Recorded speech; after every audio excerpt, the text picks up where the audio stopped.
Hello, my name is Logan and I'm your host, the Mighty Pirate. In today's video, we're going to talk about Clan Cloud Cobra. I am going to be doing a lot of referencing from the field manual Warden Clans, as well as the Sarna.net article on Clan Cloud Cobra. So there's a lot to cover, and I'm going to start off with a quote from Sarna.net. Clan Cloud Cobra was one of the original 20 clans founded by Nicholas Krinsky, named after the Cloud Cobras found on Arcadia. The clan's heavy religious orientation and faith-based cloisters were the legacy of its first Khan, Winham Kitibib, who was a chaplain in the Star League Defense Force. The Cloud Cobras participated in the liberation of Babylon during the Pentagon Campaign, but suffered heavy losses, inhibiting their later growth. The clan was among the first to begin the use of genetic manipulation, creating a eugenics program which would be copied by and become synonymous with the clans to this day. Politically, the Cloud Cobras became moderately warden in the years prior to Operation Revival, although they maintained little contact with the other clans, reclusing themselves from the trials for a place in the invasion of the Inner Sphere. The Cobras instead opted to husband their strength and managed to emerge from the chaotic events of the 3060s and 3070s. By 3090, the Cloud Cobras were a major power in the clan homeworlds and evenly split between the Bastions and aggressor philosophies. Where these two ideologies differ very greatly is that the Bastions believed that the clan should return to their homeworlds and leave the Inner Sphere to its own devices, while the aggressors believe that the only way to deal with the Inner Sphere threat is to attack it at its source. One of the key principles of Clan Cloud Cobra is belief in the Way. I'm going to bring up a quote here directly from the Warden Manual about the Way. Call it God, or time, or fate, whatever its name, most would agree that our lives are overseen by something greater than ourselves. No matter what title we use for it, the Way gives meaning to our existence. It is the path we tread. It shapes our lives and gives us the means we need to survive and flourish. Few of us recognize the Way for what it is, and even fewer can begin to comprehend its machinations. It beckons us, but we must tread it with caution. It offers us multiple paths, each running parallel until the end. The horizon shows us the hint of paradise, but step carefully, lest the path veer off at the last to certain doom. Few dare to follow in our footsteps. The path we tread is a special one, for we alone recognize the truths of the Way. Our enlightenment comes from our diversity. We do not discourage or ban the practice of any religious belief, as some of our brother clans do. Each is free to live by his own interpretation of the Way.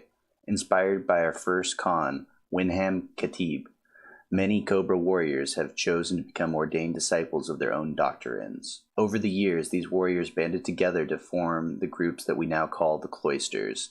19 Cloisters now exist, mostly within the confines of our clan, each representing a different spiritual tradition. The Cloisters range from a few dozen to well over 1,000 warriors, as well as countless numbers of lower caste citizens. Cloister members also come from outside Clan Cloud Cobra.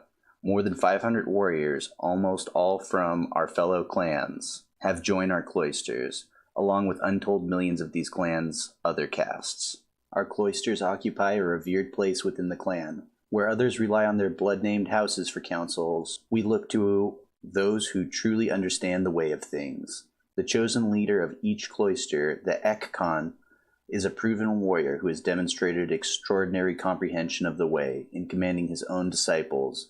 The votes of our blood-named warriors in the clan council will often split down the lines of Cloister loyalty. Though warriors from outside Clan Cloud Cobra may claim fellowship in the Cloisters, such association does not impart leadership positions within the clan to outsiders. A warrior owning their allegiance to another clan may rise to lead a Cloister, but no more. Though some of our misguided clan brothers have tried to exert pressure on us throughout the Cloisters, that includes their people, we have consistently resisted this. Invariably, we root out those who would use the Cloisters to advance anything but the Way. When it comes to training, the members of Clan Cloud Cobra have a very similar training process to the other clans, with a few key distinct differences. One of them being is that no candidate may attempt the trials until they're 22 years old. This allows Clan Cloud Cobra to have a higher rate of successes. Also, during the application process and the training up till this 22 years, the candidates are under stringent testing to prove their integrity, fidelity, fighting ability, and unanswering devotion to the clan. Finally, each candidate must make an act of self-sacrifice, a deed freely done in the hopes of bettering the clan and advancing the way. I'm going to conclude this video with a quote from the Warden Manual about the Honorarium.